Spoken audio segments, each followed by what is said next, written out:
অনেক অনেক ধন্যবাদ জানাই। আমি খুব বেশি সময় নেব না। আমি আসলে অনেক লম্বা ট্রাভেল করে এসেছি, প্রায় 21 ঘন্টা ট্রাভেল করেছি। আপনারা সবাই জানবেন যে আমার মার ক্যান্সার 4 স্টেজের চিকিৎসা চলছে ইন্ডিয়ার চেন্নাই অ্যাপোলোতে। চিকিৎসার এই পর্বটা শেষ হয়ে যাওয়ার পরে উনিও চলে যাবেন। তো আমার মাই আমাকে বললেন যে উনি বুঝতে পেরেছেন যে আমি বেশ কয়েকদিন ধরে নিউ ইয়র্কের এই ঘটনাগুলো ফলো করছি সবখানে। তো মাই আমাকে বললেন যে তুমি নিউ ইয়র্কে যাও, এবং উনি পুশ করলেন। ফলে আমার নিজেরও ইচ্ছা এবং আমার মার ইচ্ছা দুটো মিলেই আমার কাছে মনে হয়েছে যে এই প্রোগ্রাম মিস করা যাবে না। আমি যদি এত দূরের থেকে এই ধরনের একটা সিচুয়েশনে আসতে পারি, তাহলে আমার মনে হয় যুক্তরাষ্ট্রে সবাই যে কোনো কিছু ভুলে, আমি জানি না এখানে অন্য কোনো বিষয় আছে কিনা, আসা উচিত এবং কালকে একটা বড় ধরনের শোডাউন আমাদের দেখানো উচিত। এটা হচ্ছে আগামীকালকের এই প্রোগ্রাম।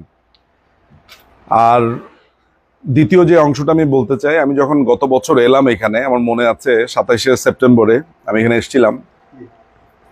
পৃথিবীর ইতিহাসে এই যে ঘটনাটা বাংলাদেশে ঘটেছে, একই টাইপের ঘটনা পৃথিবীর অন্য দেশে ঘটেছে, কিন্তু সেই ঘটনাগুলোকে আমরা বিপ্লব বলি, গণ অভ্যুত্থান বলি, কারণ সেখানে সেই এলিমেন্টসগুলো খুবই স্ট্রংলি বিদ্যমান। বাংলাদেশে এই পুরো ঘটনাটাকে এতদিন ধরে বিপ্লব এবং গণ অভ্যুত্থান বলা হয়েছে। আপনারা যদি ইতিহাসের বইয়ে একটু খোঁজ করেন তাহলে মনে রাখবেন যে এই ধরনের ঘটনা পৃথিবীর অন্য জায়গাতে যেখানে ঘটেছে, তাদেরকে এই ঘটনার 100 বছর, 200 বছর, 50 বছর বা খুবই রিসেন্টলি অ্যারাব স্প্রিং এর পরেও সেটাকে বিপ্লবী বলছে। কিন্তু বাংলাদেশের ব্যাপারে 1 বছরের মাথাতে এখানে বলা হচ্ছে এটি একটি মেটিকুলাস, এবং মজার ব্যাপার হচ্ছে যে আমাদের কিছুই বলতে হয় নাই। যারা ঘটনাটা ঘটিয়েছে তারাই বলেছে এটি একটি মেটিকুলাস প্ল্যান, এবং সাধারণ মানুষ জঙ্গি বলছে। আমাদের বাংলাদেশ আওয়ামী লীগ আমরা যেভাবে কর্নার্ড হয়েছি গত 1 বছরে, আমাদের আসলে বলার তেমন ভাষা ছিল না। সাধারণ মানুষ গত মাত্র 12 মাসের মাথায় এদেরকে চাঁদাবাজ হিসেবে পেয়েছে, এদেরকে চোর, টোকাই এবং এদেরকে একটা জঙ্গি হিসেবে পেয়েছে। পৃথিবীর ইতিহাসে কখনো এই ধরনের ঘটনা এরকম ভাবে টার্ন নেয় না। আপনারা যদি শব্দ শুনতে পান বা মানুষের প্রতিধ্বনির আওয়াজ শুনতে পান, তাহলে আমি নিশ্চিত আপনারা এই যুক্তরাষ্ট্রে বসেই শুনেছেন, আগেই ভালো ছিলাম।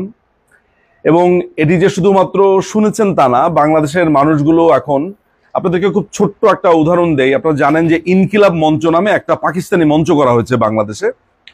সেই ইনকিলাব মঞ্চের যে ছেলেটি আছে, যে আমরা বলি ওকে বিহারি সম্রাট বলি, ওসমান হাদি নামে একটি ছেলে আছে। কিছুদিন আগে সে ভোট চাইতে রাস্তার মধ্যে গিয়েছিল। দেখেন, ঘৃণা প্রকাশের জন্য কোনো গালিগালাজের প্রয়োজন হয় না। মানুষ তার জেস্চার, তার বডি ল্যাঙ্গুয়েজ দিয়ে, আমি এই গত 13 মাসে যতটা না অবাক হয়েছি, আমি অবাক হয়েছি সেদিনের ছোট্ট মাত্র 10 সেকেন্ডের একটা ঘটনাতে।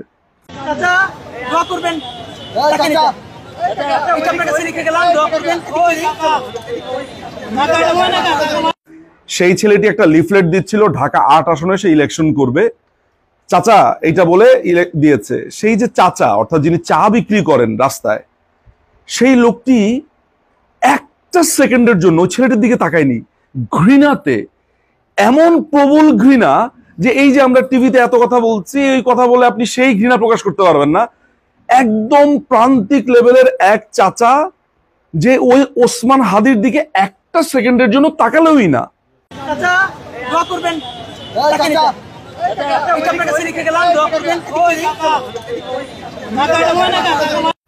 এখন বলেন তো, আমি এত টকশো করে বা আপনারা এত বলে এই ঘৃণা কি প্রকাশ করতে পেরেছেন?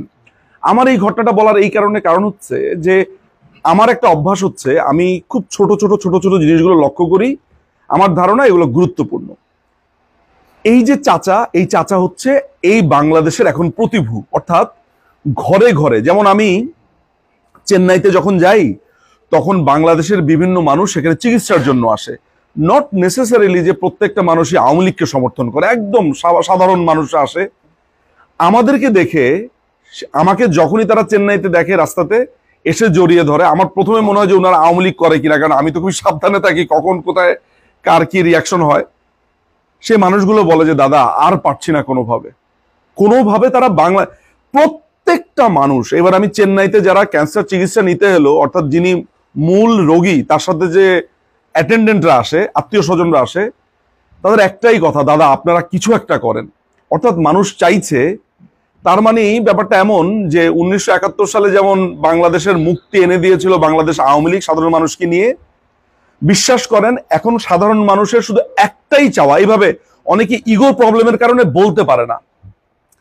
বিশ্বাস করেন আমি আপনাদেরকে একটা কথা গ্যারান্টি দিয়ে বলতে পারি, অসংখ্য মানুষ আছে যারা এই লাল বদর হয়েছিল কিন্তু ইগো প্রবলেমের কারণে আপনাদের কাছে এসে বলতে পারে না যে এখন তিনি লাল বদর থেকে আসলে ভুল বুঝেছে। তাদের যে জেস্টার এমন যে দাদা দেশটা স্বাধীন হবে কবে, আবার আপনারা কবে আসবেন। বাংলাদেশ আওয়ামী লীগের একটা মিছিল যখন বের হয় তখন আমি দেখতে পাই একটা রিকশাওয়ালা দৌড় দিয়ে মিছিলে ঢুকে যায়, একটা চালা ঢুকে যায়। সুতরাং আমরা আমাদের জয়ের খুব দ্বার প্রান্তে। আমি সবসময় একটা কথা বলি যে বাংলাদেশ আওয়ামী লীগের এই পুরো ঘটনাটা, যা আমরা কেউই এটা আশা করিনি, কিন্তু এই ঘটনাটা বাংলাদেশ আওয়ামী লীগকে স্বর্ণ যেমন পুরে পুরে খাঁটি হয়, 5ই আগস্টের এই ঘটনার ফলে বাংলাদেশ আওয়ামী লীগ এখন বুঝতে পেরেছে তার শত্রু এবং তার মিত্র কারা।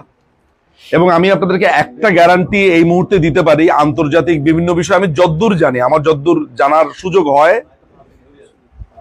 এই ইউনূস প্রশাসনকে অনেক জায়গা থেকে ঘিরে ফেলা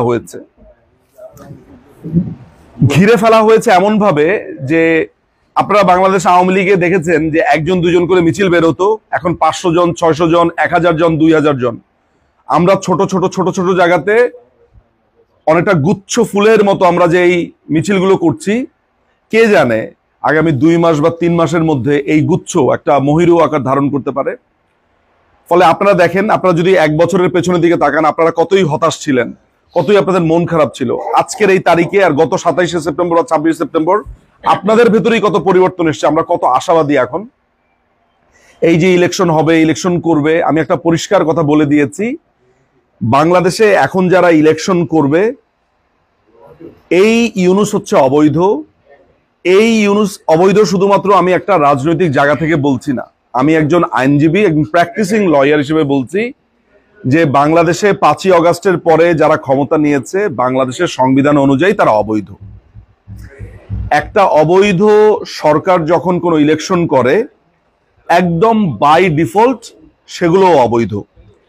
ভবিষ্যতে যদি কোনো ইলেকশনের মাধ্যমে কোনো গভর্নমেন্ট আসে তাহলে সে অবৈধ হবে।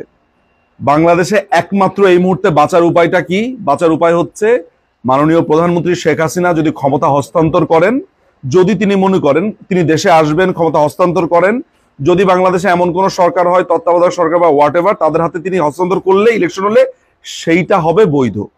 আদারওয়াইজ এই যে তারা 106 অনুচ্ছেদের কথা বলছে, এই যে তারা বলছে যে আমরা 106 অনুচ্ছেদে, সমস্ত কিছু জেনে রাখেন, আমি একজন আইনজীবী এবং আমি কনস্টিটিউশনের উপরে আমার যদ্দূর জানাশোনা আছে, এটা একটা কমপ্লিটলি একটা দখলদার বাহিনী চলছে।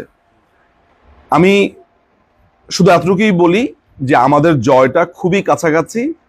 তবে একটা কথা মাথায় রাখতে হবে, এই জয়ের পরে আমরা যে জয়ের কাছাকাছি চলে এসেছি, এই জয়ের পরে বা এই বিজয়টার পরে আমরা যাতে এইটা বুঝতে সক্ষম হই যে কতগুলো সাপ আমাদেরকে ছোবল দিয়েছিল আর কাদের কাদের মুখোশ খুলে পড়েছিল।